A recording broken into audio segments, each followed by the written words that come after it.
Hey, it's Mike Baker here. I'm on a month-long camel trek in the Middle East, and that's not a sentence you've likely heard very often. While I've got the camel's reins, Mike Slater has got the PDB's reins. He's got your daily dose of critical intel locked and loaded.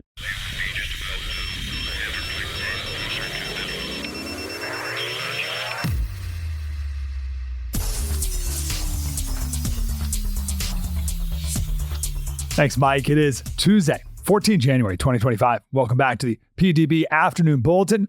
I'm Mike Slater from the podcast Politics by Faith and SiriusXM Patriot, filling in for Mike Baker. Today, we'll have the latest on the elusive ceasefire in Gaza, as reports indicate that a tentative agreement between Israel and Hamas is imminent after more than 15 months of fighting.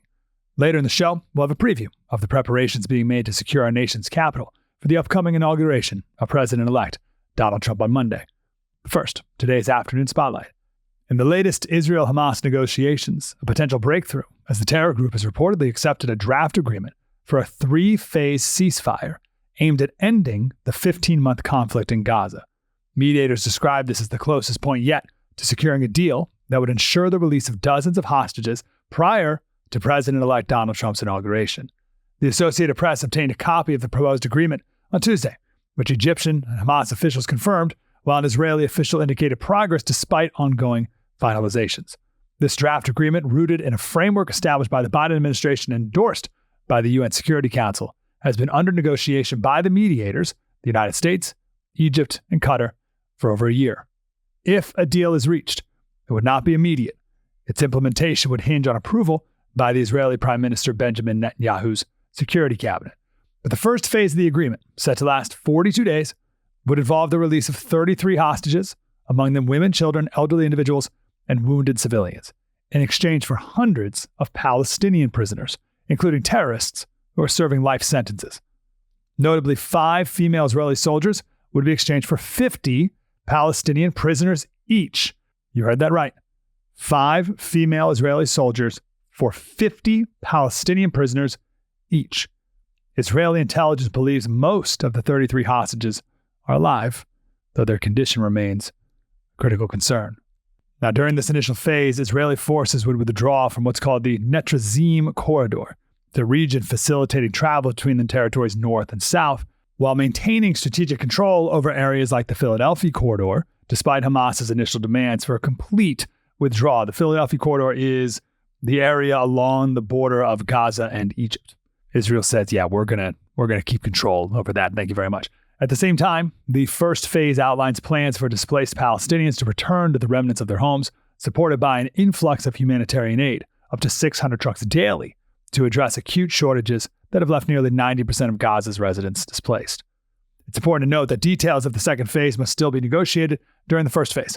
The agreement does not include guarantees that the ceasefire will continue until a deal is reached, allowing Israel to continue its military campaign.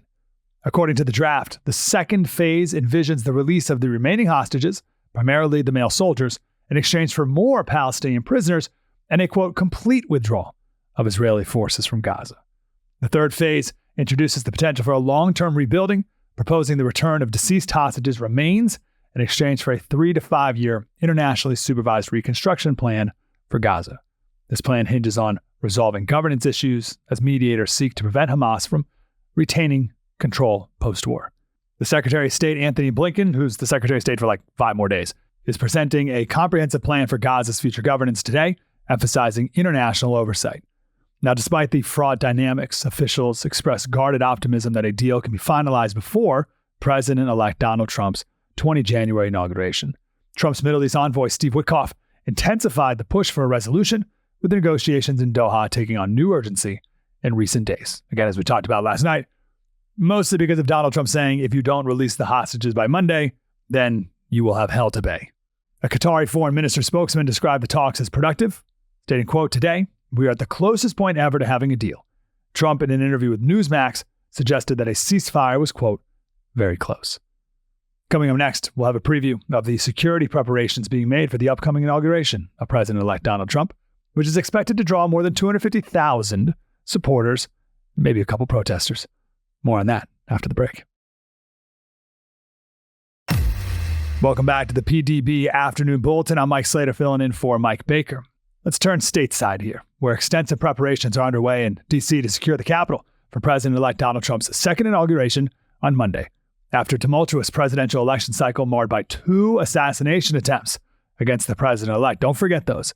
Authorities are leaving little to chance. Some 25,000 police officers, 7,800 National Guard soldiers will descend on the Capitol for Monday's historic inauguration, which is expected to draw at least 250,000 visitors, including supporters and some protesters. They'll be supplemented by teams from 2 FBI field offices and a fleet of drones that will be monitoring the security situation from the sky. Additionally, roughly 30 miles of fencing is currently being installed around the National Mall, and access will be monitored by National Guard soldiers from every state, who will also be running security checkpoints throughout the city. Local and federal officials unveiled the security plans for the ceremony at a press conference yesterday. And while they said they've not received any specific threats against the president-elect or the city at this time, they are prepared for the worst. In addition to the attempts on Trump's life during the campaign, the nation's still on edge from the New Year's Day Islamic terrorist attack in New Orleans and the Cybertruck explosion in Las Vegas. Those events informed security for the January 6th electoral count and former President Jimmy Carter's state funeral last week, which both went smoothly. Officials with the Secret Service's Washington field office said that such a dense calendar of high-profile events before the inauguration was exceedingly rare, but said their teams had stepped up and adapted to the unprecedented situation. They called the inauguration, quote, the third leg of our Triple Crown. But with nearly 250,000 ticketed guests due to attend the inauguration ceremony at a time of historically intense political divisions, anxieties remain high. U.S. Capitol Police Chief James Manger said that the greatest risks are posed by lone wolves among the sprawling crowd. He pointed to 2 incidents last week on Capitol Hill where people sought to disrupt congressional proceedings with potentially violent acts. One man was arrested attempting to bring knives and a machete into the Capitol building just hours before Trump was set to meet with Senate Republicans. Another was arrested while attempting to light a car on fire outside the Capitol while Trump was attending former President Carter's funeral. Chief Manger warned, quote, the biggest threat, I think, for all of us remains the lone actor. That threat remains the biggest justification for us being at this heightened state of alert throughout the next week. Officials are also preparing for widespread protests in the days leading up to the ceremony. A coalition of protest groups has already announced plans for what they're calling the People's March on Saturday to object to Trump's victory. The coalition includes activists from Planned Parenthood, the National Women's Law Center, Abortion Access Now, and the Women's March.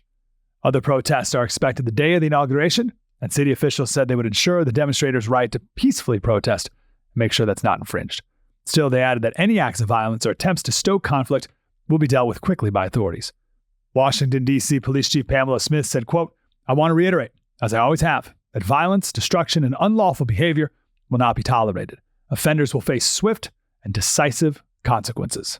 As a side note, Carrie Underwood will be singing America the Beautiful, and I was talking to the chair of the Republican Party, Michael Whatley, earlier today, and he said the Village People will be making an appearance as well. That marks the PDB Afternoon Bulletin for Tuesday, 14 January. If you have any questions, you can reach out to us at pdb@thefirsttv.com. My Twitter and Instagram is Slater Radio. To listen to the show ad-free, you can become a premium member of the President's Daily Brief by visiting pdbpremium.com. I'm Mike Slater, filling in for the great Mike Baker. We'll be back tomorrow. Until then, stay informed, stay safe, stay cool.